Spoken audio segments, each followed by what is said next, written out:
अस्सलाम वालेकुम एवरीवन, कैसे हैं आप लोग सब। उम्मीद है सब खैरियत से होंगे। मैं भी बिल्कुल ठीक हूँ। एंड आज ईद का दिन है। आप सबको वेरी वेरी हैप्पी ईद। और मैंने सोचा मैं छोटा सा क्लिप बनाती हूँ आप लोगों के लिए। तो ये ड्रेस जो है ये मैंने आप लोगों को लास्ट व्लॉग में दिखाया था, तो ये मैंने आज पहन लिया है। इसके साथ मैंने खादी खास का ट्राउज़र पहन लिया था। तो हम लोग घर पर ही हैं, कहीं बाहर नहीं गए क्योंकि आप लोग को पता है यूके में लॉकडाउन चल रहा है।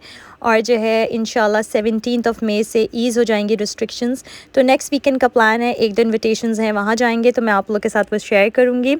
आज जो है घर पर ब्रेकफास्ट के लिए हमने चाय वाला से ऑर्डर कर दिया था। तो मैंने सुबह ब्रेकफास्ट आज ऐसा कुछ नहीं बनाया था और मैंने बच्चों को जो है ना प्रेजेंट्स दे दिए थे। अल्हम्दुलिल्लाह बच्चे इतने ज़्यादा खुश हो गए थे क्योंकि उन लोग को स्कूल तो आज जाना नहीं था, स्कूल की तरफ से ऑफ़ थी मुस्लिम किड्स को फॉर ईद। तो हमने अल्हम्दुलिल्लाह घर में अच्छे से फैमिली के साथ ईद मना ली।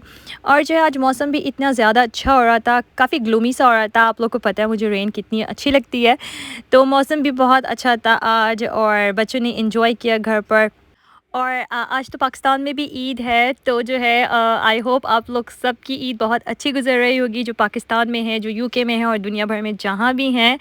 और जो है मुझे अपनी दुआओं में ज़रूर याद रखेगा, अपना बहुत सारा ख्याल रखेगा। और अगर आप लोग को मेरी वीडियोस पसंद आ रही है तो do subscribe my channel, like my videos. Thank you for watching. अल्लाह हाफिज़ and once again happy Eid.